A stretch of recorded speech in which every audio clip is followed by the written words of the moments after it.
লাগার জায়গা মদিনা, বলেন ভালোবাসার জায়গা মদিনা, ভালো লাগার জায়গা মদিনা।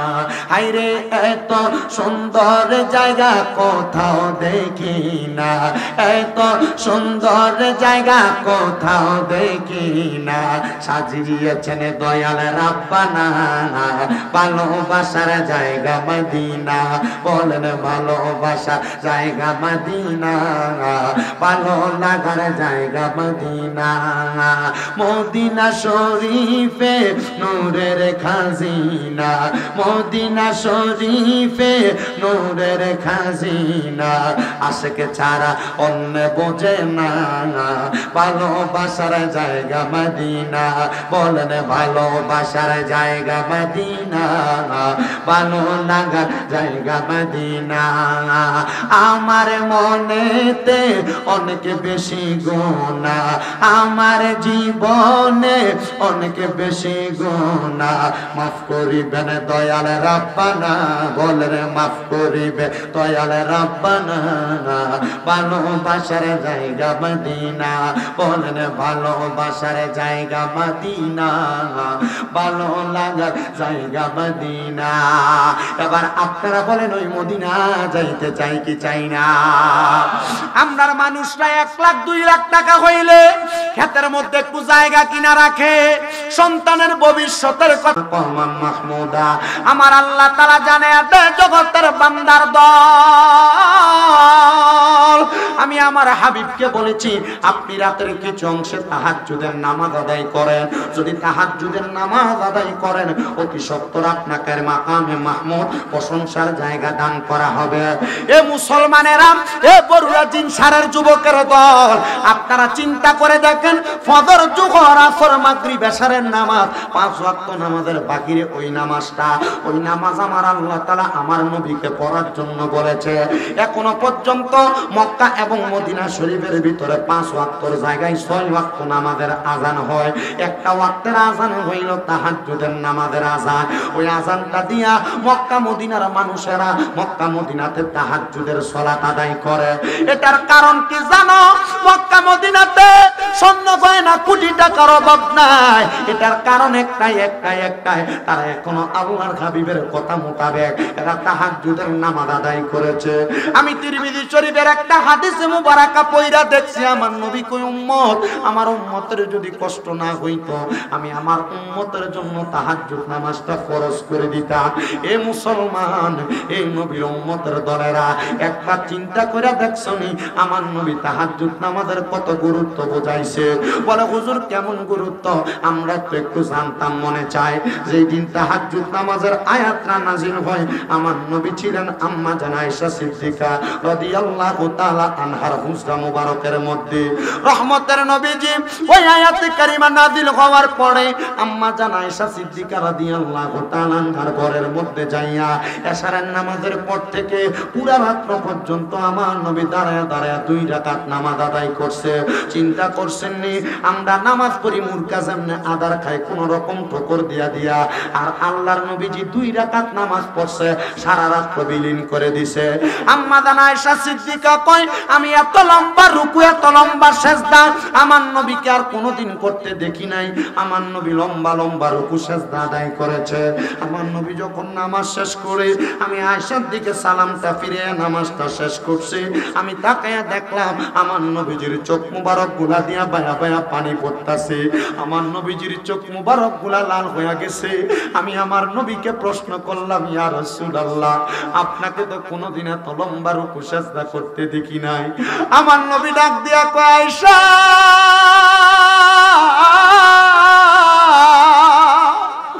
ও আয়েশা রে, আমার আল্লাহ বলছে রে আমি নবী যদি তাহাজ্জুদের নামাজ পড়ি আমার অতি সত্তর মাকামে মাহমুদ প্রশংসার জায়গা দান করবে। আয়েশা আমি নবী যখন দুনিয়াতে থাকবো না আমার উম্মতের আমি নবীর কথা মোতাবেক তাহাজ্জুদের নামাজ আদায় করবে। আমি আমার আল্লাহ তাআলার কাছে নামাজ আদায় কইরা দোয়া করছি, আল্লাহ আমার উম্মত যদি তাহাজ্জুদের নামাজ আদায় করে আপনি আমার উম্মতের কি দান করবেন? আম্মা জান আয়েশা কয় নবী গো আমি জানি আপনি নবীর দোয়া আমার আল্লাহ তাআলা ফিরাইতো না, কারণ আপনি নবীর একটা উপাধি হইল মুস্তাজাবাতুদ দাওয়াত। আপনি নবী কোন দোয়া করলে আল্লাহ দোয়া কবুল করে নাই। রহমতের নবী জানে আতে আয়েশা রে, আমি নবী যখন আমার আল্লাহ তাআলার কাছে কান্না করে করে দোয়া করলাম রে, আমার আল্লাহ তাআলা আমি নবীর দোয়াটা কবুল করছে। আমার উম্মত তাহাজ্জুদের নামাজ পড়া আমার আল্লাহর কাছে যা চাইবো আমার আল্লাহ তাআলা আমার উম্মতের তা দান করে দিবে। জোরে জোরে বলেন সুবহানাল্লাহ। এ দুনিয়ার মুসলমান, এ নবীর উম্মতের দল, এ জিনসারের বাবারা, পর্দার অন্তরালের মা, রাত্রে বুঝে তোমার ঘুম হয় না, দাড়ি পাকা মুরব্বী বাবারা, রাত্র 2টা 3টার মধ্যে যদি ঘুমটা ভাঙ্গা যায় আর ঘুম তোমার আসে না, ঘুমটা ভাঙ্গা যাওয়ার পর আর ঘুমাইতে পারো না, তোমার কাছে প্রত্যারণা লাগে, আমি তোমার কাছে আবদার করি রে বাবা, তুমি ওই সময় ওযুটা বানায়া তাহাজ্জুদের নামাজ পড়া আমার আল্লাহর কাছে কান্নাকাটি করবা, দেখবা আমার আল্লাহ তাআলা তোমার অসংখ্য নিয়ামত দান করব। আল্লাহর নবীর প্রখ্যাত একজন সাহাবা হযরতে রবিয়া, তিনি বলেন আমি মাঝে মাঝে আমার নবীকে তাহাজ্জুদ নামাজের পানি আগায়া দিতাম। একদিন আমার নবীজি আমি আর রবিয়ারে জিজ্ঞাসা করে রে রবিয়া, তুমি যে আমি নবীরে পানি আগায়া দাও, তুমি বলো না আমি নবীর কাছে তোমার কোনো চাহিদা আছে নাকি? রবিয়া কই নবী গো অন্য কোনো চাহিদা নাই, আমার একটা চাহিদা, আমি রবিয়া ইন্তেকালের পরে জান্নাতে আপনার সাথী হইতে চাই। আমার নবী বলে রে রবিয়া তুমি আল্লাহর কাছে দোয়া করো, আমার আল্লাহ তাআলা তোমার দোয়া কবুল করবে। ঠিকই ঠিকই হযরতে রবিয়া যখন ইন্তেকাল করে হযরতে তালহা রাদিয়াল্লাহু তাআলা আনহু বলে আমি যখন মদিনা শরীফে রওজায়ে আতহারের পাশে মানে মসজিদে নববীর মধ্যে একবার হেলান দিয়া ঘুমাইছি, আমি দেখলাম হযরতে রবিয়া আমার সামনে, আমি ওনাকে প্রশ্ন করলাম কি গো রবিয়া তুমি তো বলেছিলা তোমার নবীজি তোমাকে বলেছে দুনিয়া থেকে ইন্তেকাল করার পরে আমার নবীজির সাথে তোমার জায়গা করে দেওয়ার জন্য, মানে আমার নবীজির জান্নাতের সাথে তুমি হইতে চাও, আমার আল্লাহ কি কবুল করছে? রবিয়া কয় অবশ্যই। আমার আল্লাহ তাআলা আমি রবিয়া যখন নবীর কাছে আবদার করেছে আমার নবীর কথা মোবারক মোতাবেক আমার আল্লাহ তাআলা আমি রবিয়ারে নবীর সাথে জান্নাতে জায়গা করে দিয়েছে। জোরে জোরে বলেন সুবহানাল্লাহ। এ মুসলমান, এই তাহাজ্জুদ নামাজটা বড় বরকতওয়ালা নামাজ, ঠিক কি না? আপনার কি কষ্ট হইতেছে নাকি? আব্বা আমি জানি আপনারা আমার ওয়াজ শুনতে নাইছেন না, আপনারা ফরিদ সাহেবের ওয়াজ শুনবেন, কি করবো তারা তো দাওয়াত দিয়ে লাইছে, আমি তো মাংনা দাওয়াত দিছে না, ঠিক দিব না আমারে, আমি তো আমার হকটা আদায় করে যাইতে হবে, কি করার হকটাই আদায় করি, ওয়াজটা তো না করলে পরে আমি টিয়া নিলে এটা আমার লাগে তো হালাল হইতো না, ঠিক না? মাতে না, ঠিক না? এর লাগে আমি আমার মূল দায়িত্ব আমি আমার ওয়াজটাকে শেষ করি, এরপরে বাকিটা আমি আপনাদের কাছে দিতেছি। কি কোন আপনারা আপনার অসুবিধা হইতেছে? তাহলে তাহাজ্জুদ নামাজের ফজিলত কম না বেশি? বরকত কম না বেশি? আপনারা বলেন ওই বরকত আমরা অর্জন করতে চাই কি চাই না? তবে তাহাজ্জুদ নামাজ নিয়ে বড় একটা সুন্দর ঘটনা হযরতে বাদশা সুলতান মাহমুদ গজনবীর নাম হয়তো আপনারা অনেকে শুনেছেন, শুনছেন নি? যাইতেছে জানার সুবিধা কি? হ্যাঁ খানা খাবে যান খাই, আপনারা যাবেন নি কোনো সাফান সিগারেট টিগারেট? হ্যাঁ আছে, বিভিন্ন জায়গার ভিতরে যায়। আমি ওই গত কয়দিন আগে যে কোনো এক জায়গায় মাহফিল শেষ করছি, মানে আমি শেষ করে দ্বিতীয় মাহফিলে গেছি, তো বিশেষ বক্তা ওয়াজ করে নামছে, আমার কুজুর একটু ফর ওঠে, আমি আরে কি কয় বিশেষ বক্তা ওয়াজ করে যাইগা, আমি না ওটা মানুষ যাবো কেনা, না মানুষ সাফান সিগারেট টিকিট খাইয়ে আইবো। আপনারা কি সাফান সিগারেটের ব্রেকও দেন? ব্রেক না, আমরা এলাকার সিস্টেমও এটা, গ্রামের মানুষ তো তারা কোন রকম যায় আর কি। আমি কইলাম আরে তোরা যে একটা বিলাতি বেড়াই, তোরা মানুষের এত সুন্দর সুযোগ করে দেয়, আবার মাহফিলও করাস, কাউদের করাই কোন রকম চলে। ওই যে ঘুরতেন যান বিছনা কান্দি ওই জায়গায়। তো তাহাজ্জুদ নামাজের একটা বড় সুন্দর ঘটনা হযরত সুলতান মাহমুদ গজনবী রাহমাতুল্লাহ আলাইহি, শুনবেন নি ওয়াজ? তো একটু ওই আজ যে স্টেজটা একটু বেশি উঁচু হয়ে গেছে, আপনার লোক আমার ডিস্টেন্সটা একটু বেশি, মোটামুটি কাছাকাছি থাকলে দেখে দেখে ইশারা ইঙ্গিতে মোটামুটি কথা কওয়া যেত। আর আমি কিন্তু চেহারা শুরু সবারই মোটামুটি চিনি, যে নাম জানি না আর কি, কারণ আমি যে পরিমাণ মাহফিল বড়ুরা করছি এই বছর শুধু কম দিতাম পারছি, কারণ আগে আগে শেষ হয়ে গেছে এর লাগে। কিতা কইবা, আল্লাহ কবুল করুক, আমিন কোন। তো যেই কথাটা বলতেছিলাম, হযরত সুলতান মাহমুদ গজনবী বড় মুসলিহ মানুষ ছিলেন, সালেহ মানুষ ছিলেন, আল্লাহ তাআলার ইবাদতে মশগুল থাকতেন। সুলতান মাহমুদ গজনবী রাহমাতুল্লাহ আলাইহি বলে, আমি একদিন তাহাজ্জুদ নামাজ পড়ার জন্য আমার ঘর থেকে বের হইছি। তাহাজ্জুদের নামাজটা যখন পড়ে, ওযুটা করতে ঘর থেকে যে সময় বের হয়, উনি বলেন রাত্র বড় গভীর, তখন রাস্তাঘাটে কোনো মানুষ নাই। আমি নদীর কিনারার মধ্যে যাইয়া যখন ওযু করব, এমন টাইমে নদীর একটা পাশে দেখলাম 4 জন মানুষ।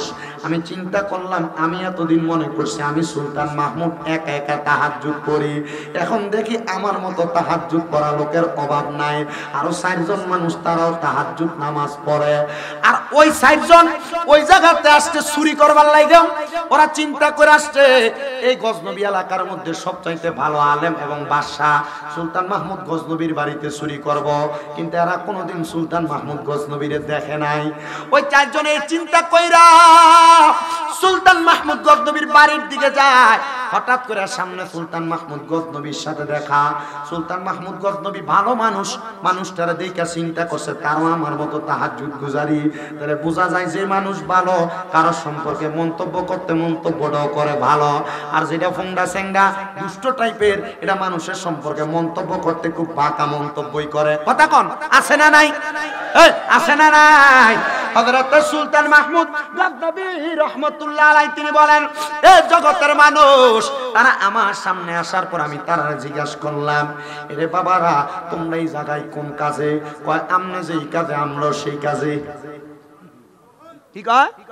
আপনি যেই কাজে আমরাও সেই কাজে। উনি খুশি হইলেন, উনি মনে করলেন আমি তো আসছি তাহাজ্জুদের ওযু করবার লাগে, তারাও মনে হয় সেই কাজে। কয়তো তোমরা যে এখানে আমি যেই কাজে সেই কাজে আসলা, এখানে কেন আসলা? তোমার বাড়িতে না পড়বা নামাজ? এই সাইডসো চিন্তা করলো না, মনে হয় উনি অন্য লাইনের। উনি চিন্তা করছেন এই এক সুর মনে হয় আমরা থেকে বাঁচার লেগে নামাজের নামটা লইছে। না না না, এবার আমরা তার কাছে মোড়াটা দিয়ে ধরলাম। আমরা চিন্তা করলাম আমরা কেমন সুর 4 জন আইছি চুরি করতে, আর এই সুরের সাহস বড় বেশি, একা একা চুরি করবার লাগে, একা একা চুরি করবার লাগে চলে আসছে। দেখছুনি রে এই সুরের কত পাওয়ার। এবার জিজ্ঞাসা করে এই সুর মানুষটা, তুমি যে একা, তুমি যে চুরি করতে আসছো, আমরা রাত্রের টার্গেট তো বড়। বলে কি টার্গেট? বলে আমরা টার্গেট হলে আমরা বাদশার বাড়িতে চুরি করতাম। এবার সুলতান মাহমুদ গজনবী নিজে বাস্তুর সাইজা গেছে। উনি বলতেছে, বলো ঠিক আছে, তোমরা যে তো বাদশার বাড়িতে চুরি করবা, 4 জন যে চুরি করতে আসছো, কে কোনো একজনের তো কোনো না কোনো অভিজ্ঞতা আছে। কে কোনো অভিজ্ঞতা নিয়ে চুরি করবার লাগে আসছো?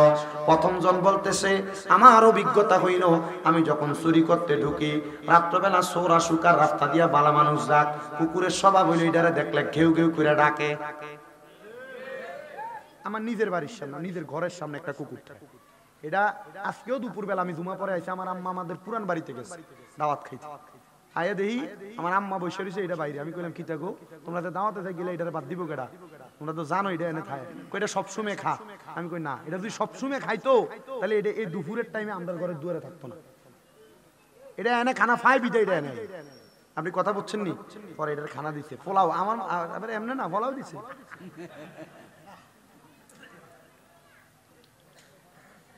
তো এই কুকুর এটা মানুষের থেকে, মানুষ তো আশরাফুল মাখলুকাত ভালো, কিন্তু মানুষ রূপী শয়তান আছে না অনেক, আপনার লগে চলে ফেশন দিয়ে আপনার আঘাত করে, বেইমানিটা আপনার লগে করে।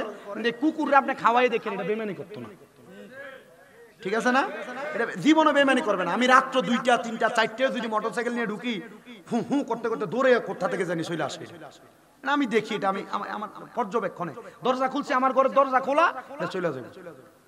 মাহফিল থেকে এসে 15 সময় ঘুমাইছি, 2টায় 1টায় উঠবো না, দরজা খোলায় চলে যায়। এরপর আইসা আবার দুপুরের টাইমে খানার টাইমে হাজির। আমি নিজে ডাক দিই আমার বাড়িটার পর্যন্ত, আমি নিজে কই এটা খানা দে, তারা দেয়। এটা খানা পায় বিদায় আসে। তো কুকুর যখন আপনি লালন পালন করবেন, এটা দেখবেন আপনার নিজের কাছে সহযোগিতা করবে। তো এটা কি, এটা আজকেও দুপুরবেলা আমি যখন ঘুমাইছি শুইছি একটু এটা ঘেউ ঘেউ করে, আমি আমার মারে কইলাম এটা দৌড়াও না বেটি তাড়াতাড়ি, আরে ওই ফুইরের হেফার থেকে কুত্তে একটা এদিকে দৌড় মারে, মারলে এটা ঘেউ ঘেউ করে এটা দৌড়ানি মারে। তো যেই কথাটা বলতেছিলাম, ওই চার সুরের স্বভাব সুলতান মাহমুদ গজনবী দিগায়, তুমি যে চুরি করতে আসছো তোমার কোন অভিজ্ঞতা নিয়ে চুরি করতে আসছো? এ ডাক দিয়ে বলতেছে আমার অভিজ্ঞতা হইল আমি যখন চুরি করতে যাই কুকুর যখন ঘেউ ঘেউ করে আমি কুকুরের ভাষা বুঝতে পারি। এবার সুলতান মাহমুদ গজনবী কয় ঠিক আছে, 2 নাম্বার ব্যক্তি তুমি বলো তোমার কি গুণ আছে? ডাক দিয়ে আমার গুণ হইল যে কোনো ঘরের সামনে গেলে যদি যত বড় যত কঠিন তালা হোক না কেন আমি একটা ইশারার মাধ্যমে তালাটা খুলতে পারি, এটা আমার ক্ষমতা। 3 নাম্বার সুরে জিগায় তোর ক্ষমতা কি? বলে আমার ক্ষমতা হইল আমি ঘরে প্রবেশ করার সাথে সাথে নাকের ঘ্রাণ টান দিলে ঘরের কোন জায়গার মধ্যে কি আছে আমি এটা বলতে পারি। 4 নাম্বার সুরে জিগায় তোর ক্ষমতা কি রে? ডাক দিয়া কয় আমার ক্ষমতা আমি রাত্রে যারে দেখি দিনে তারে চিনি, দিনে যারে দেখি রাত্রে তারে চিনি। ডাক দিয়ে কই ঠিক আছে তোমরা যেহেতু চুরি করবা, ওই 4 জন কই তুমি আজকে একা চুরি করতে আসছো, ঠিক আছে একা চুরি কইরো না, আমি তোমার কাছে আবদার করি তোমার কোনো ক্ষমতা আসেনি যে ক্ষমতা দিয়ে আমরা চুরি করতে সহজ হইব, তোমার ক্ষমতার কথা বলো। সুলতান মাহমুদ গজনবী কয় আমার ক্ষমতা হইল আমি ডাইন দিকে যদি মাথা ফিরে চাই তাইলে একজন মানুষের জেল মাফ, বাম দিকে মাথা ফিরে চাইলে একজন মানুষের ফাঁসি মাফ। সোরেরা কয় রে ছুরি ধরা খাইলে তো হয় জেল হইব নয় ফাঁসি হইব, এটারে লগে লই আজকে ছুরিটা সুবিধা হইব বাদশার বাড়ি। আর আপনার কি কষ্ট হইতেছে? সুলতান মাহমুদ গজনবী উঠছিল কি নামাজ পড়বার লাগিয়া? সাক্ষাৎ হইছে কার লগে? সোরের লগে। একটু মনোযোগ দিয়া শুনবেন, এই 4 সুর আবার কেমনে ওলি হয় এটা শুধু একটু বুঝাইতেছি আপনারা। এই 4 সুর ব্যক্তি সুলতান মাহমুদ গজনবী ওনারে নিয়ে প্রবেশ করলেন। প্রবেশ কইরা বাদশার ঘরের সামনে এবার কুকুর ঘেউ ঘেউ করে। সুলতান মাহমুদ গজনবী দিগায় এ কুকুরের ভাষা বুঝনেওয়ালা তুমি বলো কুকুর ঘেউ ঘেউ করে কি কইছে? এবার ওই ব্যক্তি ডাক দিয়ে কয় ও আমাদের সাথী, এই কুকুর ঘেউ ঘেউ করে বলছে দেখছুনি 4 সুর বাদশারে লগে কইরা বাদশার বাড়িতে যায় চুরি করতে। এই কুত্তাটা মনে হয় আবে তাবে কথা কয়, এই জন্য আসলে কি কুত্তা আবে তাবে কথা কয় না, কুত্তার কথা ঠিক হয়ে আছে, কুত্তার কথা ঠিক হয়ে আছে, কিন্তু এই 4 সুরে কুত্তার ভাষা বুঝছে না, কুত্তার হাকিকত বোঝে নাই এবং সুলতান মাহমুদ গজনবীর হাকিকত বোঝে নাই। এবার ডাক দিয়ে কয় এ কুকুরের মতো রইল। এবার 3 চোর এবার 4 চোর সহ উনি একসাথে প্রবেশ করলেন বাদশার ঘরের সামনে। যে তালা কেমনে খুলবো, ওই তালার সামনে যে চোর তালা খুলতে পারে কি ইশারার মাধ্যমে জানি তালাটা খুইলা ফালাইছেন। ঘরে যাইয়া যিনি গ্রানের মাধ্যমে কি কি পাওয়া যায় সব তালাশ করছে, উনি গ্রানের মাধ্যমে সব বাইর করে ফেলছে। সব কিছু বাহির কইরা একসাথে একটা ঘরের মধ্যে নিয়ে যখন ঢুকছে, এমন টাইমে সুলতান মাহমুদ গজনবী ঘরের বাহিরে উনি শুনতে পাইলেন চারদিকে ফজরের আযান হয়ে গেছে, তাহাজ্জুদের সময় আর নাই। উনি চিন্তা করলেন তাহাজ্জুদের নামাজ ছেড়ে দিলাম, ফজরের নামাজ কিন্তু ছাড়া যাবে না। উনি এই চিন্তা কইরা 4 চোরের এক গনে আটকায়া দরজাটা বন্ধ করে দাঁড়াইছে নামাজ পড়বার লাগা। ফজরের নামাজটা শেষ কইরাম রাজপ্রাসাদের মধ্যে সুন্দর বিচার কার্য, রাজবাড়িতে চুরি করতে আসছে 4 চোর, তার বিচার হবে। 4 জনের একসাথে কাঠগড়ার মধ্যে দাঁড় করাইছে। কাঠগড়াতে দাঁড় করানোর পরে হযরতে বাদশা সুলতান মাহমুদ গজনবী বসে বিচার করবার লাগা, কিন্তু 4 চোর কাঠগড়ার মধ্যে কাঠগড়ার মধ্যে দাঁড়ায়া একজন মুস্কি মুস্কি হাসে আর 3 জন কান্দে। কান্দে কয়জন? হাসে কয়জন? কারণটা বুঝছেন নি? কারণ এর রাইতে যারা দেখে দিনে তারা চিনে। সুলতান মাহমুদ গজনবী কয় কি রে, তারা 3 জন চুরি করছে, তাদেরকে শাস্তি দেওয়া হবে, তারা তো কান্দে, তুই হাসস কেন? বাদশা মনে আসেনি রাত্রে বলছিলাম আমি রাতে যারে দেখি দিনে তারে চিনি। বাদশা আপনি নাফরমানিটা কেমনে করছে, আমরা লগে চুরি করতে ঢুইকা এখন আপনি আমরার এই শাস্তি দিবার লাগে দাঁড়াইছেন। ওই তিনজন কয় দাঁড়াই খারছে রে, যার লগে চুরি করতে গেলাম এই ব্যক্তি যদি বাদশা হয় তাহলে আমাদের চুরির সব মতলব তো তিনি জানে। সুলতান মাহমুদ গজনবী কয় আমি হ্যাঁ জানি তোমাদের চুরির মতলব, তোমাদের জন্য কঠিন শাস্তি দেওয়া হবে। তো যেই ব্যক্তি রাইতে যারা দেখে দিনে তারা চিনে, সে কয় বাদশা গো, তারা চাই তিনজন মানুষ বড় অভাবে তাইকা চুরি করতে আসছে। সুলতান মাহমুদ গজনবী কই তোমার বাড়ি কই? কয় বলক এলাকায়। তো বলক থেকে গজনব এলাকায় আসতো চুরি করবার লাগে, কারণটা কি? আমাদের এলাকার মধ্যে এখনো পর্যন্ত কোনো মাল সামান নাই। সুলতান মাহমুদ গজনবীকে আমি মুরাকাবা করে দেখলাম, আসলে তাদের এলাকার মধ্যে কোনো মাল সামান নাই, তারা অভাবের তাড়নায় চুরি করবার লেগে আসছে। যদিও তারা পূর্বে চোর ছিল, এখন অভাবের কারণে তারা চুরি করতে নামছে। আগে চুরি করছে, মাঝখান দিয়া চুরি বন্ধ ছিল, অভাব থাকার কারণে তারা চুরি করতে এলাকায় আসছে। সুলতান মাহমুদ গজনবী রে এবার ওই চালাক লোকটা ডাক দিয়া কই হুজুর আপনার বাম দিকে কি যেন একটা দেখা যায়, আপনি একটু তাকান না। সুলতান মাহমুদ গজনবী তাকে দেখে, বাম দিকে তো দেখা যায় না, কই দেখি না। এবার কয় হুজুর বাম দিকে না তো, আমি বলছি ডান দিকে। ডান দিকে তাকানোর পরে ওই চালাক চোরটা ডাক দিয়ে বলতেছে হুজুর আপনি না কইছেন আপনার ক্ষমতা, ডান দিকে তাকাইলে জেল মাফ, বাম দিকে তাকাইলে হাজত মাফ, মানে ফাঁসি মাফ। হুজুর তাইলে আপনি তো ডাইনে বামে তাকাইছেন, বিচারের চেয়ারের মধ্যে বয়া যেহেতু দুই দিকে তাকায় ফেলাইছেন, আমরা জেলও নাই ফাঁসিও নাই, এবার যে শাস্তি দিতে মন চায় আপনি দিতে পারেন, আমরা মাথা পাইতা নিব। ডাক দিয়া কয় না রে, তোমাদের প্রতি আমি ইহসান করতেছি রে। সামান্য সময় গত রাত্রে আমি তোমাদের সাথে কাটানোর কারণে আমি তোমাদের প্রতি মায়া কইরা তোমাদেরকে ক্ষমা করে দিলাম। ওই সাইসুর ডাক দিয়া কই আমরা একটা চিৎকার মেরে আল্লাহু আকবার কইয়া কাঠগড়ার মধ্যে আল্লাহর কাছে একটা সেজদা দিছি। সেজদাটা দিয়ে আমার আল্লাহর কাছে কইছি, আল্লাহ দুনিয়ার একটা এলাকা গজনবের বাদশা যদি এক রাত আমাদের সাথে থাকার কারণে আমাদেরকে চুরির দায় থেকে মাফ করতে পারে, আমরা চাই সুরে এখন থেকে ওয়াদা করতেছি আল্লাহ তোমার সাথে যদি আমরা সারা জীবন রাত্রবেলা ইবাদত করে কাটাইতে পারতাম, তাইলে তুমি আল্লাহ আমাদের কত দয়া করতা, কত মায়া করতা। ও মুসলমানেরা চিন্তাটা আপনারা কইরা দেখেন, মাত্র এক রাত্র চার সুরের লগে কাটানোর কারণে চার সুরের মাফ করে দিছে। আর আপনারা যদি আমার আল্লাহরে রাত্রবেলা ইবাদত করে করে রাজি করতে পারেন, আমার আল্লাহ কত বড় দয়ার আল্লাহ। আল্লাহর নাম রহিম, আল্লাহর নাম রহমান। আমার আল্লাহ দয়া কইরা আমরা বান্দারে মাফ করতে পারে কি পারে না? এ মুহাব্বতে বলেন পারে কি পারে না?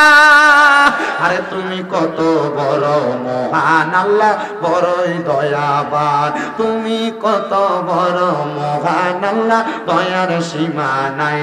তুমি পাহাড় ভাঙ্গা সাগর করো, সাগর বইরা নগর করো। পাহাড় ভাঙ্গা সাগর করো, সাগর বইরা নগর করো।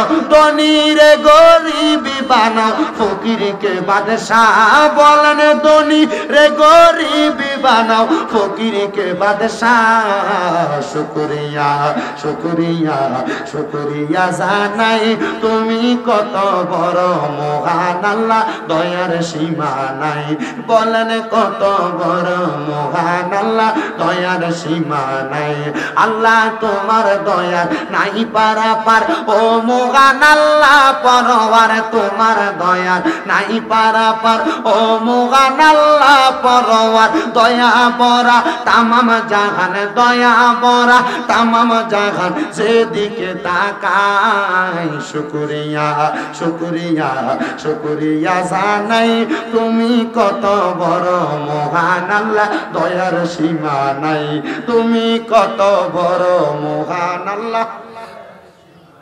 এই জন্য মুসলমানেরা একটা বাদশা যদি এক রাত্রে থাকার কারণে চার চোরে মাফ করে দেয়, আমরা আল্লাহর বান্দারা দুনিয়ার জমিনের মধ্যে থাইকে আমার আল্লাহরে ডাকলে আমার আল্লাহ রাত্রবেলার ইবাদতের কারণে আমরারে মাফ করতে পারে কি পারে না? আমরার একটা বড় সুযোগ আসতেছে, এই যে সামনে লাইলাতুন নিসফি মিন শাবান আমাদের কাছে আসতেছে, শবে বরাতের রাত্র। ওই রাত্রটা বড় দয়ার রাত্র, বড় মায়ার রাত্র, রিজিকের রাত্র। আমি আপনাদের সবার কাছে আবদার জানাই, এ আমার জিনসারের বাবারা, এই রাত্রটা আল্লাহ তাআলার ইবাদতে মশগুল থাকার চেষ্টা করবেন। বলে হুজুর লাইলাতুল বরাতের রাতে আল্লাহ তাআলার ইবাদতে কেমনে মশগুল থাকবো? আম্মা জান আয়েশা সিদ্দিকা রাদিয়াল্লাহু তাআলা আনহা বলতেছে, আমি আমার নবীকে প্রশ্ন করলাম, ইয়া রাসূলুল্লাহ, আমার আল্লাহ তাআলা এই রাতে কেমন বরকত দেয়? বলে আমার আল্লাহ তাআলা প্রথম আসমানে আয়েশা বান্দার বলতে থাকে, রে এ বান্দা কে আছো? আমার কাছে রিজিক চাও, আমি আল্লাহ তাআলা তোমার রিজিক প্রদান করব। কে আছো গুনাহ ক্ষমা প্রার্থনা করো, আমি আল্লাহ তোমাদেরকে ক্ষমা করব। আল্লাহ তাআলা বলতে থাকে, ও বান্দা কে আছো বিপদগ্রস্ত, আমার কাছে ক্ষমা প্রার্থনা করো, আমি আল্লাহ তোমার বিপদ থেকে উদ্ধার করব। এই মুসলমান, ওই আল্লাহ এত দয়ার আল্লাহ, ওই আল্লাহ এত মায়ার আল্লাহ, ওই লাইলাতুল বরাতে তো আপনারে মাফ করে দিবে। আম্মা জান আয়েশা সিদ্দিকা রাদিয়াল্লাহু তাআলা আনহা বলেন, যেদিন লাইলাতুন নিসফি মিন শাবান, ওই দিন রাত্রিবেলা আমি তাকায়া দেখলাম আমার নবীজি আমার বিছানার মধ্যে নাই, আমি আমার নবীরে হারায়া ফেলাইছে। আম্মা জান আয়েশা সিদ্দিকা বলেন, আমি যখন আমার নবীরে হারায়া ফেললাম গো, আমি আমার নবীরে খুঁজতে লাগলাম, আমি তাকায়া দেখলাম আমার হুজরা মোবারক ঘর মোবারক থেকে আমার নবী জান্নাতুল বাকির মধ্যে দাঁড়ায়া দাঁড়ায়া ইবাদত করতেছে। আমার নবী আসার পরে আমি আমার নবীকে প্রশ্ন করলাম, ইয়া রাসূল, আমার নবী আমার প্রশ্ন করে, আয়েশা তুমি কি মনে করেছো আমি রাসূল তোমার প্রতি বেইনসাফ করব? আম্মা জান আয়েশা কয়, নবী গো, আমি মনে করেছিলাম আপনি নবীজি মনে হয় আপনার অন্য কোন স্ত্রীর হুজরাতে চলে গেছেন। আমার নবী কয়, না রে আয়েশা, আজকের রাতটা লাইলাতুন নিসফি মিন শাবান, মানে শাবান মাসের 14 তারিখ দিবাগত 15তম রাত্রি। এই রাতে আমার আল্লাহ তাআলা বনু কালবুতের যতগুলা ছাগল আছে, বকরি আছে, ওই বকরির শরীরের পশমের পরিমাণ উম্মতকে আমার আল্লাহ তাআলা বান্দাকে maaf করে দেয়। আমি নবীজি এই জন্য দোয়া করতে লাগলাম। চিন্তা করছো নি রে, আমার আল্লাহ তাআলার পেয়ারা হাবিব ওই লাইলাতুল বরাতেও তোমাদের জন্য কত বরকত দিয়া গেছে। এবার আপনারা বলেন, আমরা ওই লাইলাতুল বরাত বেশি বেশি পালন করার দরকার আছে না নাই? এ মুসলমান, কিন্তু আমার নবী আরেকটা হাদিসে মুবারক আমি পড়ার পর বড় অবাক হয়ে গেলাম। আমার নবী কই, দুনিয়ার উম্মতের দলেরা, আমার আল্লাহ তাআলা এই লাইলাতুল বরাতের রাতে, সবে বরাতের রাতে আসমানের একবারে বান্দার নিকটবর্তী হইয়া বান্দার প্রতি রহমতের নজর দিয়া বান্দার দয়া মায়া করে।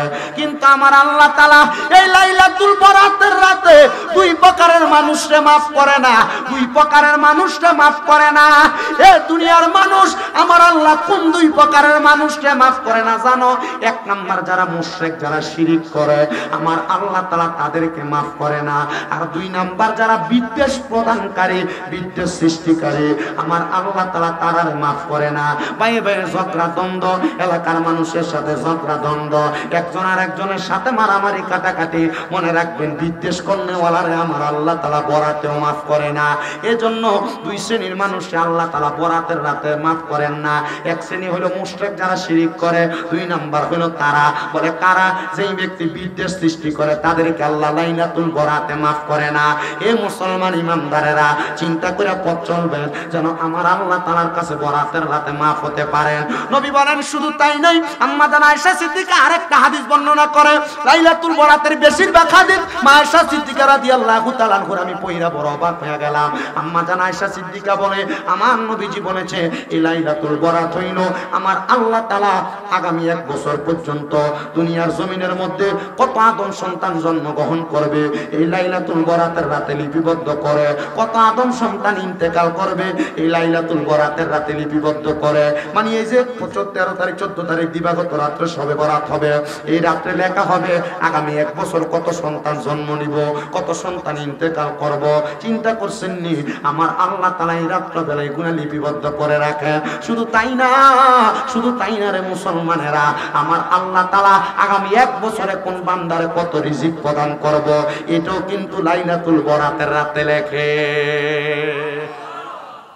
রিজিক বুঝেন তো? হ্যাঁ, ফুলুস ফুলুস টেহা টেহা, বাঙালি এটা বলা বুঝে। রিজিক খানা কিটা, আপনারা বিদেশি, আপনারা আরো বড় ব্রিটিশ। আলহামদুলিল্লাহ, যে একটা মহাব্বত দেখাইছে হজে যাওয়ানোর পরে বাঙালিটি দেখলেই আপনি লইয়ে পড়ে। চুলটি যতদিন আসিল চুল কামানোর পরে একটু বাচ্চা গেছে, কামানোর পরে আর চিনে না আর ধরে না, নিয়ে নিয়ে শুধু বয়া হুজুর খান হুজুর খান এতলা লই খানা কে খাইবো। আলহামদুলিল্লাহ বিদেশিরা প্রবাসের বাড়িতে বড় কষ্ট করে। এই প্রবাসীদের জন্য এটা মন থেকে দোয়া করবেন না আপনারা? করেন না প্রবাসীরা লেগে দোয়া? বেশি বেশি দোয়া করবেন প্রবাসীরা লেগে। মাঝে মাঝে বাংলাদেশের কি কয় এয়ারপোর্টে প্রবাসীদের উপর অত্যাচার অনাচার করা হয়, প্রবাসীদের ব্যাগ কাটলা এটি সুর, ঠিক না? আল্লাহ আমরারে বোঝার তৌফিক দান করুন। জোরে কোন আমিন। এই আস্তে কয় আমিন, আরো জোরে কয় না আমিন। এ মুসলমান, তো যেই কথা বলতেছিলাম লাইলাতুল বরাতের রাতে আগামী 1 বছর আমার আল্লাহ তাআলা কাদেরকে রিজিক প্রদান করবে এগুলা লিপিবদ্ধ করেন। আপনাদের কাছে আবদার পুরা বরাতের রাতটা আপনারা ইবাদতের মাধ্যমে কাটাইবেন। বলে কেমনে? উমুলাইনুহা ওয়া সুমুনাহারুহা, রাতের ইবাদতের মাধ্যমে, দিনের বেলা রোজার মাধ্যমে। আমি আমার মা বোনদেরকে বলবো এই যে ফেব্রুয়ারি মাসের 13 তারিখ 14 তারিখ 15 তারিখ এই 3 দিন আপনারা রোজা রাখবেন। বলে কেন? এই 3 দিন রোজা রাখলে আইয়ামে বীজের রোজা আদায় হবে, লাইলাতুল বরাতের রোজা আদায় হবে। মা আয়েশা সিদ্দিকা বলে আমার নবীর রমজান মাসের পরে এত বেশি রোজা আর কোনো মাসে রাখতে দেখি নাই, যত রোজা রাখতে দেখছি শাবান মাসে রাখতে। নবী এমন ভাবে রোজা রাখতে, একটানা রোজা রাখতে আমরা মনে করতাম আমার নবী মনে হয় আর কোনোদিন রোজা ভাঙবে না। আবার আমার নবী মাঝে মাঝে রোজা ছেড়ে দিতেন, এমন ভাবে ছেড়ে দিতেন আমি মনে করতাম আমার নবী মনে হয় আর রোজা রাখবেন না। চিন্তা করছেননি এই রাতে যদি আপনার আল্লাহ তাআলা রিজিক নির্ধারণ করে আগামী 1 বছর আপনি কি কামাই করবেন, তাহলে এই রাতে যদি আমার আল্লাহ তাআলার ইবাদতের মধ্যে আপনারা মশগুল থাকেন, তাহলে আল্লাহ তাআলা ফেরেশতাদেরকে বলবো দেখ ফেরেশতারা আমার বান্দা এই রাতে আমি আল্লাহ তাআলার কত টাকা রাখতেছে, আমি আল্লাহ তাআলার রিজিক দিতাম। ফেরেশতারা কইবো না আল্লাহ এরা সারা বছর নাফরমানি করছে, রিজিক দিয়েন না, কমায়া দেন কমায়া দেন। আল্লাহ কইবো ফেরেশতা তাকে দেখো সারা বছর নাফরমানি করার পর এখন দিয়েই আমার কাছে মাফ চাইতেছে। আমার আল্লাহ তাআলা ওই ক্ষমার মাধ্যমে লাইলা আর জবান কোনে বলেন না সুবহানাল্লাহ। আরেকটা জিনিস চালু রাখবেন, সবে বরাত আসলে দেখবেন আপনার এলাকাত নতুন নতুন ফতুয়া চালু হয়ে যায়। লাইলাতুল বরাতে হালুয়া রুটি খাওয়ানো এগুলা জায়েজ নাই, এগুলা বেদাত, এমন অনেক কথা বলে। আমি আপনাদের কাছে বলবো না এমন ফতুয়ারে আপনি ধার ধারবেন না, হালুয়া রুটিটা চালু রাখবেন। বলে হুজুর কি লেগা? আরে হালুয়া রুটি দিয়া ছোট ছোট বাচ্চারা বোঝানো যায়। হালুয়া রুটিটার সময়টা যখন চালু হয়, যখন এই বাড়ি থেকে ওই বাড়ি হালুয়া রুটি দেয়, পোলাপান আনন্দ করে করে এইজন সেজনকে হাতে হাতে দেয়। এটার মাধ্যমে পোলাপান বোঝে হ্যাঁ সবে বরাত আইছে। কি পোলাপান বুঝে 13 বছর পর্যন্ত এটা সবে বরাত কি বুঝে না, এটা বুঝে সবে বরাত মানে হালুয়া রুটি বিতরণ করা। কিন্তু 13 বছরের পরে এটা ইবাদতের মানিও বুঝে, কথা কন না ঠিক কি না? তো 13 বছর পর্যন্ত হালুয়া রুটি দিয়া যদি এটার সবে বরাত একটা জিনিস আছে বুঝাইতে পারেন, এরপরে না ফোলাটা হালুয়া রুটির মাধ্যমে সবে বরাতটা চিনবো। কিন্তু এটা দিয়া তো বেদাত বেদাত ফতুয়া দিয়া সবে বরাত তো ফোলা ফন্ডে বুলাইতেছে। সবে বরাতের রাইতো ডাইকে মসজিদে নেওয়া যায় না। এজন্য কম আমরা যারা সুন্নি দাবি করি আমাদের প্রত্যেকের ঘরে ঘরে সবে বরাত হালুয়া রুটি চলবে, হালুয়া রুটি। আরে আস্তে করে হালুয়া রুটি খাওয়াইলে গুনাহ গুনাহ। সাহাবায়ে কেরাম প্রশ্ন করি ইয়া রাসূলুল্লাহ আইয়ুল ইসলামা খায়রুন, আপনার কাছে জানতে চাই ইসলামের মধ্যে উত্তম কাজ কোনটা?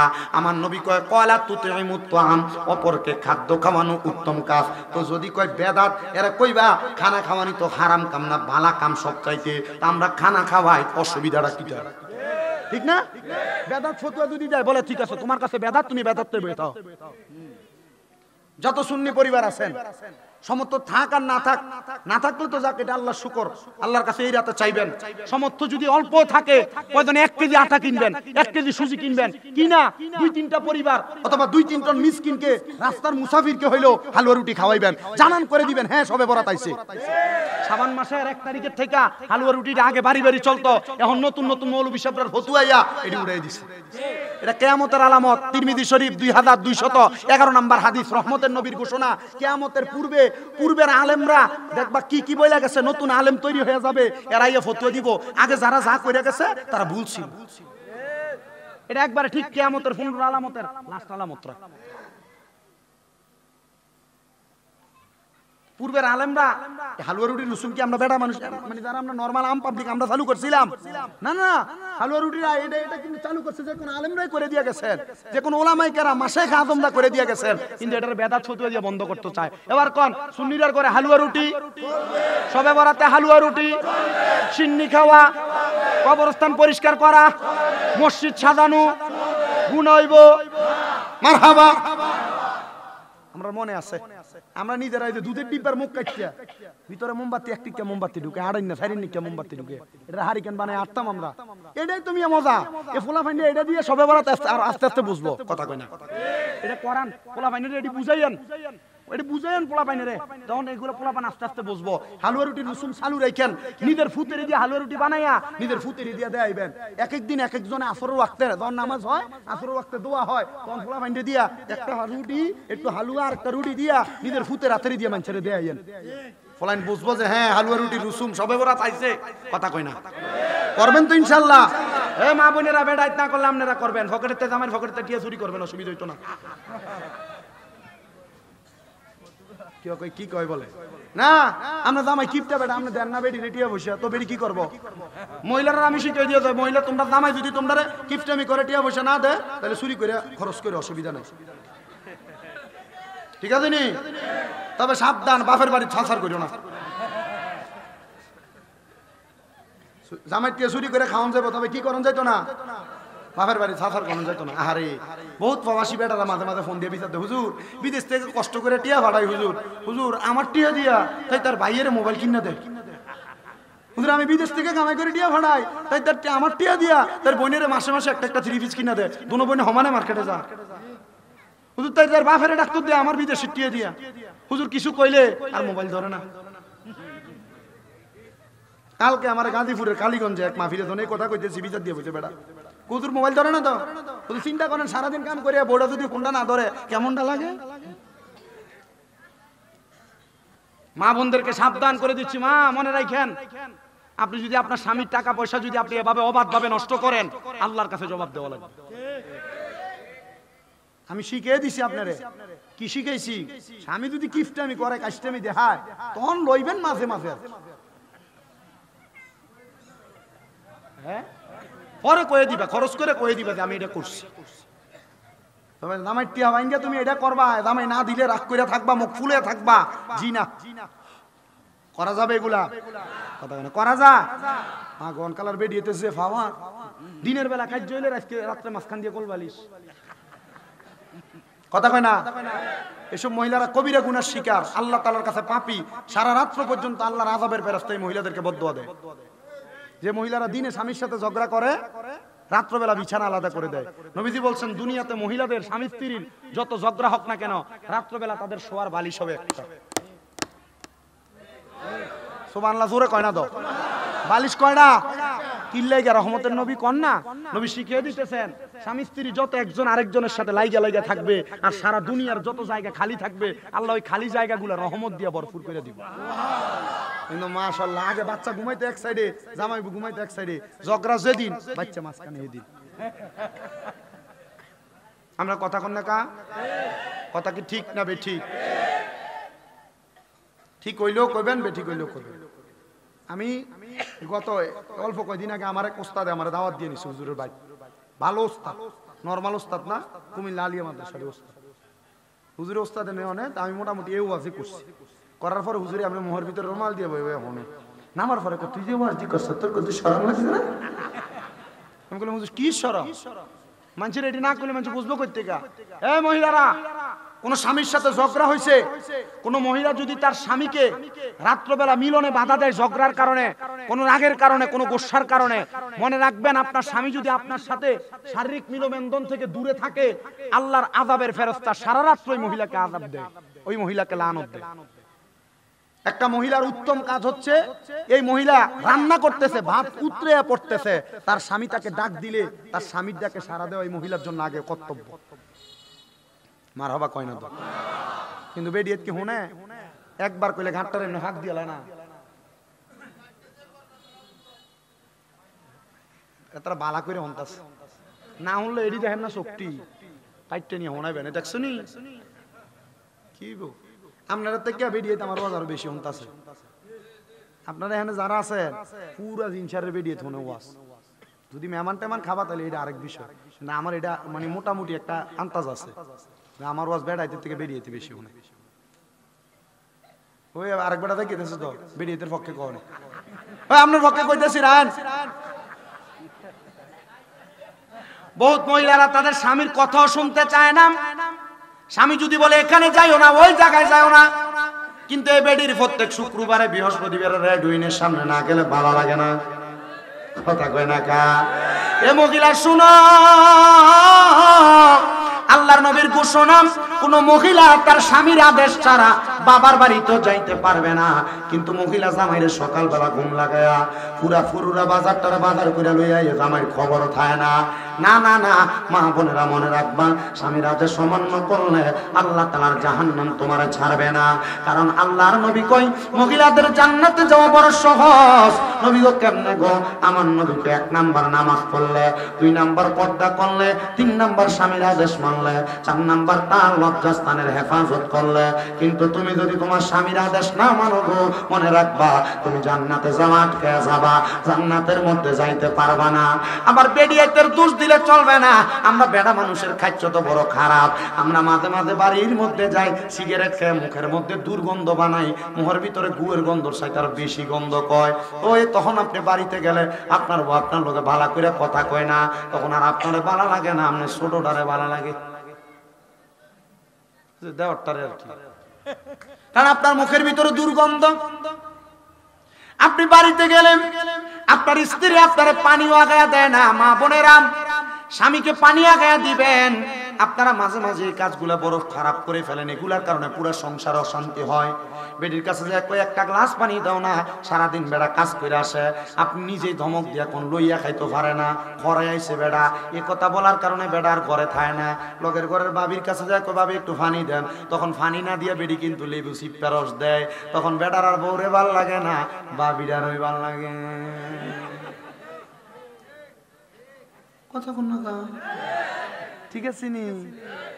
আর একটা মুসকি মুসকি আসে, ঠিকও কয় না বে, ঠিকও কয় না, চিন্তা করে ওদের মিল লাগেছে কথা। আপনার কোন কথা বাস্তব না বাস্তব? আপনি কইলেও বাস্তব, না কইলেও বাস্তব। আমার মুসলমান ইমানদারেরা, এ নবী উম্মতের দলেরা, শুনেন, অন্তরের কানটা লাগায়া শুনেন। আরো কিছু কথা আমি আপনাদেরকে বলে দিয়ে যাই মা বোনদের সতর্কতার জন্য। আপনারা মা বোনদের প্রতি একটু সুন্দর আচরণ করবেন। বেডি পানিটা দিতে যদি একটু দেরি হয়, তরকারিতে লবণ কম হলে আপনি ঠাস করে গাল বেড়া খিচ্ছালান, এই জিনিসটা আমরা একটু কমাইতে হইব। নবীদের ঘোষণা, তোমরা তোমাদের স্ত্রীদের মুখের মধ্যে মানে গালের মধ্যে আঘাত করবা না। নবী কেন বলে? তোমাদের স্ত্রী তোমাদের কাছে সাময়িক সময়ের মেহমান, তোমরা তার প্রতি সদাচরণ করবা, ভালো ব্যবহার করবা। কিন্তু আমরা ভালো ব্যবহার করবো দূরের কথা, একটু থেকে একটু হলে অমুক মারানি জি কুয়া গালি দিয়ালায়। আপনারা ঠিক কর না কেন? হ্যাঁ, চিন্তা করতেছি হুজুর মাটির বাড়ি দিলে না গুনাহগার চিত্তে ওড়ায়, উপরে সেপ মালে নিজের গাছ ছড়া। আমি ঠিক করতাম কেমনে? আমি গাইলে আর পরে উজু করে মসজিদ যাইছি। ঠিক আছে নি? সাবধান, আমার নবীর ঘোষণা। আমি এ ব্যাপারে একটু বেশি করে পড়ছি। আমার একদিন এক ওয়াজের নিচে এক বেডি কমেন্টস করে বসছে, কিতা হুজুর আমরা বেডিরা জামাইয়ের কথা শুনি না, বেটারা যে হাউগার, বেটার কথাটি কন না। চিন্তা করলাম মা, আসলে তো বেড়াইতে দোষও কইতে হইব। বেড়াইতে দোষটি না করলে তো পরে আমার ওয়াজ বেড়াইতে কবে হ্যাঁ বেড়িয়েতে খারাপ, বেড়িয়েতে দোষ কইছে, পরে বেড়িয়েতে আমার ওয়াজ শুনতো না। পরে বাক কইরা অনেক খোঁজাখুঁজির পরে এবার বেড়াইতে দোষটিও পাইছি। এবার নবী আমার কই যে আমরা গালাগালি করি বউরারে। নবী কয়, এ পুরুষেরা, তোমরা তোমাদের স্ত্রীদেরকে তাদের মা বাবার নাম তুলে গালি দিব না, কিন্তু আমরা মা বাবার নামটা তুলে বেশি গালি দেই। আমার নবীদিরে যদি প্রশ্ন করেন, নবী কেন গো আপনি কেন বললেন মা বাবার নাম তুলে গালি না দিতে? আমার নবী কয়, আমি নবী হইলাম মহিলাদের বাবা, তো আপনি তো উমক মারানি জি কইয়া গালি দেন। আপনি চিন্তা করে দেখেন গালিটা দেয় কার উপরে? পরে রহমতের নবীর উপরে। সাবধান রে বাবা, স্ত্রীদেরকে গালি দিয়েন না। মনে রাখবেন, স্ত্রীর আপনি যদি ফিট বেড়ে দুইটা ঘুম ঘুম করে কিলো দিয়ালান, গুছিও দিয়ালান, বেডি এত কষ্ট পাইতো না, বেডির মা বাপরে গালি দিলে যত কষ্ট পাইব। মহিলারা কোনোদিন তার মা বাবারে গালি দেওয়া পছন্দ করে না, এজন্য তাদের মা বাবারে গালি দেওয়া থেকে বিরত থাকবেন। এ পর্দার অন্তরালের মা, আপনাদের কাছে আমার করজোরে আবদার, আপনাদেরকে রহমতের নবী পানির সাথে তুলনা করেছে, আপনারা মাঝে মাঝে মুখটা একটু বেশি চালান গো মা। আপনাদের কাছে আবদার, মুখ বেশি চালাইয়েন না, আপনারা একটু চুপ থাকার চেষ্টা করেন। পানি যেমন কোনো জায়গার মধ্যে থাকলে একটু নিরাল হইলে পানিটা একবার স্তব্ধ হয়ে যায়, পানিটা নড়াচড়া করে না। আপনি যদি এমন স্তব্ধতাইকে নড়াচড়া না করেন, আপনার সংসারে কোনোদিন অশান্তি তৈরি হবে না। কিন্তু আপনি নড়াচড়া করেন বিদায় অশান্তি হয়, আপনার স্বামীর আদেশ মানেন না বিদায় অশান্তি হয়। এ পর্দার অন্তরালের আমার মা, তোমার স্বামী তোমার বলে পর্দা করার জন্য, পরপুরুষের সামনে না যাওয়ার জন্য তুমি পরপুরুষের সামনে চলে যাও, তোমার দেবরের সঙ্গে কথা বলো, অমুক বাহিরের পুরুষের সাথে কথা বলো, এ ব্যাপারে বড় সাবধান। নবীজির ঘোষণা, এ দুনিয়ার মহিলার দলেরা তোমাদের দেবর তোমাদের জন্য মৃত্যু সমতুল্য, কালসাপের মতো।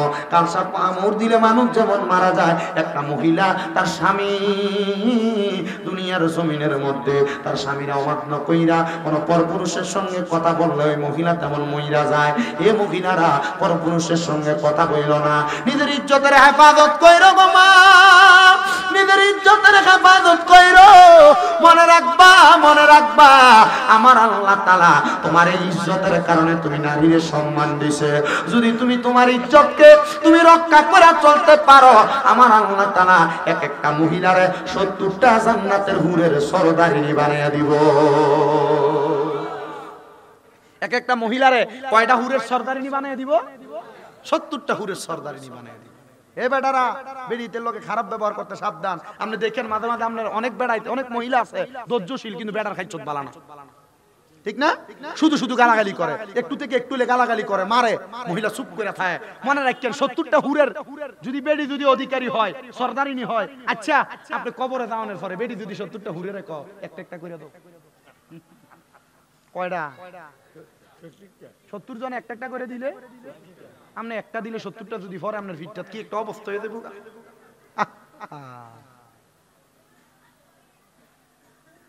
আমার মুসলমানের আপনাদেরকে আরেকটা কারগুজারি ওয়াকিয়া শোনাই।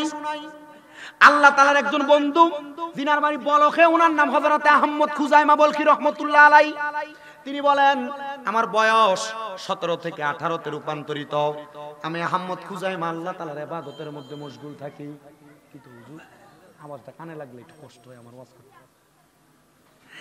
আল্লাহ তাআলার ওই বন্ধু ডাক দিয়া কয়, আমার আল্লাহ তাআলা যে ইলম আমি অর্জন করেছি, আমল করেছি, রাস্তা দিয়ে হাঁটার সময় আমার কোনো মানুষ কোনোদিন ডিস্টার্ব করে নাই। আর আমি রাস্তা দিয়ে যখন হাঁটতাম আমার চক্ষু অবনত থাকতো, এটাই হাঁটার আদব। আমার চোখ চারদিকে যাইতো না। কিন্তু আমরা মাশাআল্লাহ রাস্তা দিয়ে যখন হাঁটি, কার বাড়ি কোনটা আমার হাঁটার নজরে বলে দিতে পারে। হযরত আহমদ খুজাইমা বলকি ডাক দিয়া কই, জগতের মানুষ, আমার বয়স যখন 18 থেকে 19 আমি রাস্তা দিয়ে হাঁইটা হাঁইটা চলে যাই। যাওয়ার সময় রে আমি আহমদ খুজাইমা রে হঠাৎ করে হযরতে ফাতেমা খানম নামক একজন মহিলা ডাক দিয়া কই, রে হযরতে আহমদ খুজাইমা বলকি, তোমার কাছে আমার একটা আবদার, তোমার আমার বড় পছন্দ। প্রস্তাবটা দেখি মহিলা, এ প্রস্তাব দেয়, এ আহমদ খুজাইমা, তোমার আমার বড় পছন্দ, তুমি বলো না তুমি আমার বিবাহ করবানি, তোমার আমার বড় পছন্দ হয়েছে। বলে, তুমি আমারে কোন কারণে পছন্দ করো? আহমদ খুজাইমা ওনার চোখ উঠায় না, মাথা নিচের দিকে দিয়া রাখছে। ডাক দিয়া কয়, আহমদ খুজাইমা, তোমার ইবাদত আমার আকৃষ্ট করছে। তুমি যে আল্লাহ তাআলার বেশি ইবাদত করো, তোমার ইবাদতটা আমার কাছে বড় পছন্দ। আমার বড় শখ তোমার মতো একজন আলেম মানুষকে বিয়া করতাম, তোমার মতো একজন নিষ্ঠাবান সৎ মানুষকে বিয়া করতাম। এ আহমদ খুজাইমা, তুমি বলো না আমার বিবাহ কইরা তুমি আমার জীবনটা ধন্য করবানি। হায়রে মুসলমান, বিবাহ করতেছে উদ্দেশ্যটা কি ভালো না খারাপ? বড় ভালো উদ্দেশ্য। আপনারা যারা এখানে বসছেন, আমি জানি এই এলাকার মধ্যে বিভিন্ন দরবারের মুরিদান আছেন, বিশেষ করে অলিতলা দরবারের বায়াত, ওসমাস ভান্ডার দরবারের বায়াত, শাহপুর দরবারের বায়াত, আবার বিভিন্ন পীর মাশায়েখদের দরবারের বায়াত আছেন। মনে রাখবেন না মুসলমানেরা হক্কানি পীরের দরবারে যাওয়ার উদ্দেশ্য হেদায়েতের পথ গ্রহণ করার জন্য আশিক বলে, আরে আসা যাওয়া কি যন্ত্রণা, আসা যাওয়া কি যন্ত্রণা জানলে রে দয়াল আর আসতাম না, আগে জানলে রে দয়াল আর আসতাম না। ও দয়াল রে মাকাল ফল তার দেখতে ভালো, বাঘির লাল তার ভিতর কালো, আমি দয়াল আগে জানতাম না। বুঝি অমৃত খায়াবার সে জ্বালা, অমৃত খায়াবার সে জ্বালা, মুর্শিদের প্রেমের জ্বালা ভাল লাগে না, লতিফির প্রেমের জ্বালা মনে সহে না, জানলে রে দয়াল আর আসতাম না রে। আসা যাওয়া কি যন্ত্রণা, আসা যাওয়া কি যন্ত্রণা জানলে রে দয়াল আর আসতাম না। ও দয়াল রে মাকাল ফল তার দেখতে ভালো, বাঘির লাল তার ভিতর কালো, আমি দয়াল আগে জানতাম না। বুঝি অমৃত খাইয়া বাড়ছে জ্বালা, মুর্শিদের প্রেমের জ্বালা ভাল লাগে না, জানলে রে দয়াল আর আসতাম না। ও দয়াল রে ওই পারেতে প্রেমের বাজার পার হইয়া যায় সব দোকানদার, আমি দয়াল হইতে পারলাম না। ওরে বুঝি আমার কপাল মন্দ, বুঝি আমার কপাল মন্দ, বাইটাল নৌকা পার কাদেন কাটে না, জানলে রে দয়াল আর আসতাম না। মহিলা ডাক দিয়া কয়, এ আহমদ খুজাইমা, তোমার আমল আমার কাছে ভালো লাগে, তোমার নিষ্ঠাবান, তোমার সৎ সাহসিকতা আমার ভালো লাগে, তুমি বলো না আমারে বিয়া করবানি। আহমদ খুজাইমা মুখের উপরে না কইরা দিছে, না আমি তোমার বিয়া করতাম না, আমি তোমার বিয়া করলে আমার নিজের জীবনটা নষ্ট হইতে পারে। বলে কেন? বলে তুমি আমার নিষ্ঠাতা দেখছো, আমল দেখছো, তুমি আমার প্রতি একটা লালসার নজরে তাকে আমারে বিয়া করতে চাইছো। মহিলা ডাক দিয়া কয়, রে আহমদ আমি মনে করছিলাম তুমি বড় সাহসী, তুমি বড় নিষ্ঠাবান, আজকে তোমার চিন্তা দ্বারা দেখা দেখলাম না তোমার ভিতরে কাপুরুষতা ভরপুর। আহমদ খুজাইমা মনে মনে জিদ নিয়া ডাক দিয়া কই, মহিলা এটা কেমন কথা বললা? ঠিক আছে আমি রাজি হয়ে গেলাম, আমি তোমার বিবাহ করব। আহমদ খুজাইমা উনি 19 বছর বয়সে ওনার স্ত্রীটাকে এবার বিবাহ কইরা ঘরে নিয়ে গেছে। ওনার স্ত্রীটা বলেন, আমি মাত্র 7 দিনের মাথায় আমার স্বামীর তালিম তরবিয়ত গ্রহণ কইরা আমি সুন্দর করে চলাফেরা করতে লাগলাম, আমি আর বাহিরে কোনো জায়গায় যাই না। কিন্তু আল্লাহর ওলি বাইজিদ বুস্তামির নাম তো আপনারা শুনেছেন। আল্লাহর ওলি হযরতে বাইজিদ বুস্তামি ছিলেন আহমদ খুজাইমার বন্ধু। মারহাবা। হযরতে আহমদ খুজাইমা বলেন, আমি একদিন বাড়ির মধ্যে আসার সময় দেখলাম আল্লাহর ওলি বাইজিদ আমার বন্ধু মানুষ, উনি রাস্তায় দাঁড়ানো, আমার স্ত্রী রাস্তায় দাঁড়ায় দাঁড়ায় বাইজিদের সঙ্গে কথা বলতেছে। উনি যখন কথা বলেন আমি আমার স্ত্রীর প্রতি রাগান্বিত হইলাম। এই স্ত্রী, তুমি কি জানো না আল্লাহর কোরআনের কথা, ওয়াকরনা ফি বুয়ুতিকুন্না ওয়ালা তাবাররাজনা তাবাররুজাল জাহিলিয়াতিল উলা। এই স্ত্রী, তুমি কি জানো না মহিলাদেরকে জাহিলিয়া যুগের মহিলাদের মতো বের হতে না দিতে আল্লাহর ঘোষণা। তো তুমি যে বের হইয়া বাইজিদের সঙ্গে কথা বলো, পরপুরুষের সঙ্গে কথা বলো, এটা কি তুমি তোমার স্বামীর হক নষ্ট করো না? এবার স্ত্রীটা হযরতে আহমদ খুজাইমার পায়ে ধরছে, স্বামী গো আমার যদি এটা ভুল হয় আপনি আমারে মাফ করবেন। আর এখনকার বেরিয়ে মাফ চাইবো দূরের কথা, জামার অন্যায় কান না হোক, নিজে নিজে মোড়া হয়ে বইয়া থাকবো, প্রয়োজনে রাগ কইরা 10 দিন বাপের বাড়িতে থাকবো, এই বেটার ভাত খাইতাম না বলে ছাইড়া দিতে প্রস্তুত হইব। কারণ চিন্তা করে কোম্পানিতে চাকরি করলে 10-12 হাজার টাকা বেতন। মনে রাখো গো মা, স্বামীর বাতটা ছাইড়া দেখো, দুনিয়ার মা বাবু তোমার দাম দিবে না, দুনিয়ার বন্ধু বান্ধব তোমার দাম দিবে না। দুনিয়াতে মনে করো স্বামীর বাত স্বামীর ঘরে থাকা অবস্থায় তোমার কত মানুষ কত মধুর মধুর কথা কয়। মনে রাখো গো মা, তোমার স্বামী হইল তোমার বড় ছায়া, ওই স্বামীর সঙ্গে রাগ কইরা বাবার বাড়িতে যাইও না। তোমার স্বামী যদি তোমার প্রতি একটু কষ্ট রাখে তাইলে তোমার জান্নাতে যাওয়া পর্যন্ত আটকে যাইব।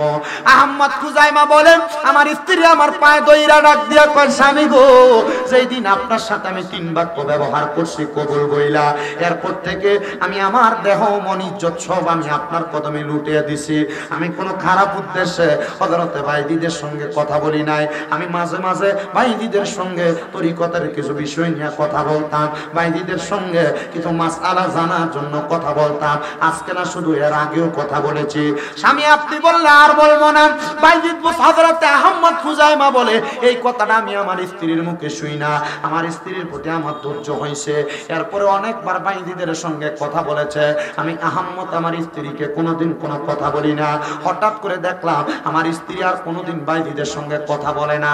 অনেক মাস হয়ে গেছে আমি আর দেখি না আমার স্ত্রী ভাইদিদের সঙ্গে কথা বলে না।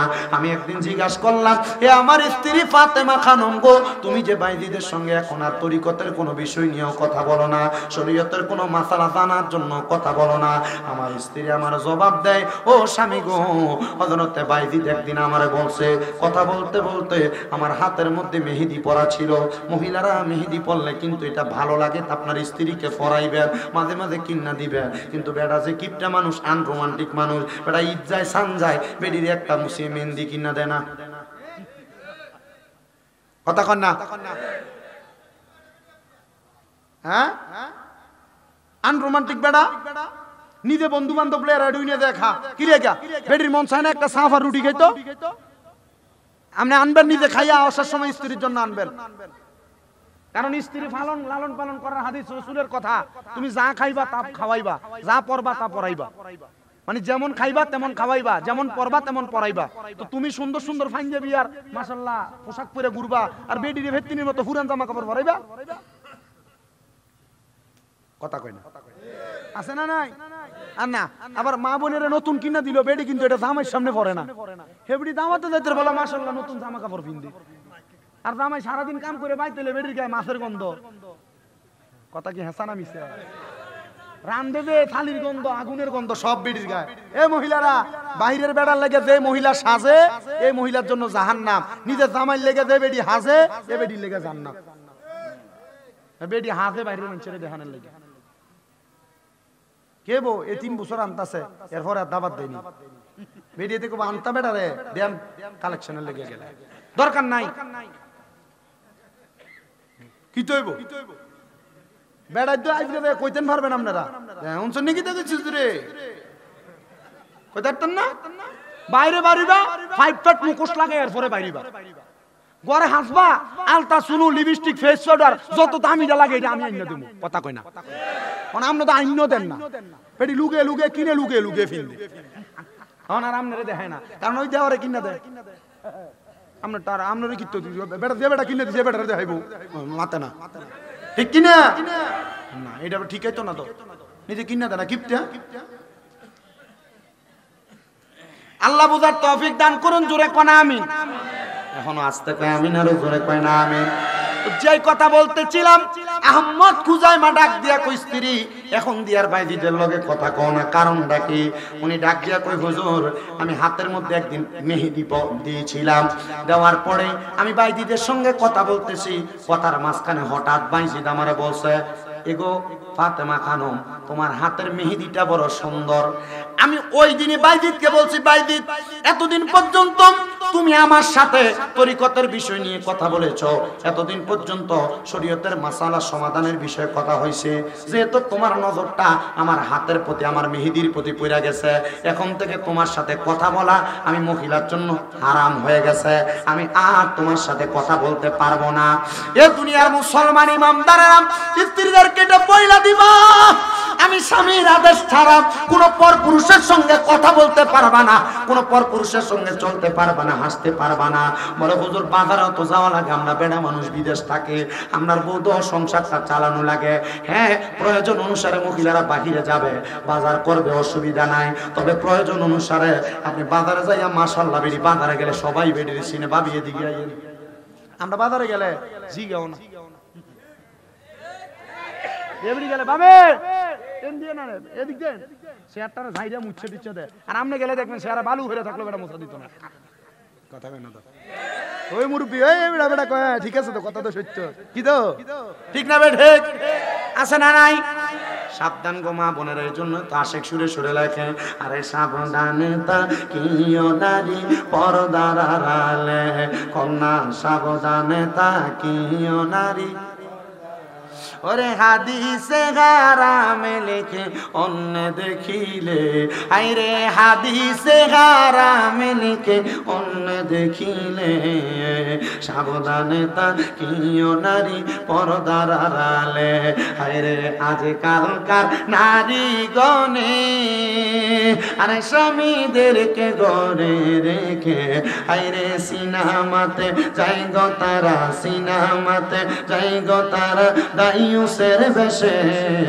সাবধানে তা কিও নারী পর্দার আড়ালে কন্যা সাবধানে তা কিও নারী পর্দার আড়ালে হাদিসে হারামে লেখে অন্য দেখিলে মারহাবা কন্যা তাহলে মহিলারা কি ঘরের বাইরে বাইরে থাকবো না পর্দায় থাকবো আর জোরে কয় না বাইরে বাইরে থাকবো না পর্দায় থাকবো আমার মুসলমান ইমানদার আরেকটা ছোট্ট কথা আপনারা শোনাই আপনারা কষ্ট হইতো না তো আপনারা শুনলেন কারণ প্রধান বক্তা আইলে আপনার কাছে বেশি ইয়া না না না আমরা কমিটির কি নাম না না উনি আরে মাহফিল কমিটির তো আরেকটা কথা শোনাই গৌসে পাক বড় পীর আব্দুল কাদের এবারে যাই দেখি তো হাও না হাজত থাকলে যান ফসা পায়খানার কাম থাকলে যাই গেল হুদো উদি উঠতে আমার এবার তো এবার এখন থেকে আমার বিরোধী থাকবে এবার আর স্বামী মিলাদার ওয়াজ শুনবেন নি ওয়া না যাইলে যান অসুবিধা নেই আপনারা আসেননি ইনশাল্লাহ মোটামুটি অলিতলা দরবারের মাহফিল বা হুজুরে জয়নে যাইবো এনে একটা জিনিস দেখি যে দরবারের মোটামুটি মুড়ি দান্ডা টুহিটা ফইরা এর আগে আগে হাজির এটা আমার কাছে ভালো লাগে আপনারা যে আইসেন এটাই শুকরিয়া আল্লাহ কবুল করতো না আপনারা আমিন কইলে তো জোরে কামিনের আওয়াজ হইতো আমরা তো আরো জোরে কোন আমিন অলিতলা মুড়ি দেরিয়ে আছে না আর জোরে কোন আমিন আল্লাহ কবুল করক জোরে কোন আমিন তো গৌসে পাকের একটা ছোট্ট ঘটনা বললে আপনারা কষ্ট হইব কথা কয় না কষ্ট হবে তো গৌসে পাক আব্দুল কাদের জিলানীর দরবারে সোরজায় ওলি হয়েছিল এটাতে শুনছিলেন আপনারা সোরজায় যে খেতার লগে ফেতে ওলি হইয়া কুতুব বানায় পাঠাইছে এরপরে আরেকটা সুর আইছিল গৌসে পাকের দরবারে এ সুর সন্ধ্যাবেলা ঢুকছে গৌসে পাকের দরবারে চুরি করবার লাগা কিন্তু এই দিন সুরের বেড়া সুযোগ করতে পারে না গাউসে পাকের দরবার থেকে রাত্রবেলা বের হইয়া যাবো দাঁড়ায় গেছে দাঁড়ায় বের হয়ে যাবেন এমন টাইমে গাউসে পাক আব্দুল কাদের জিলানী কয় এ বাবা কেন আসছিলা এখন আবার চলে যাচ্ছ সাক্ষাৎ তো করলা না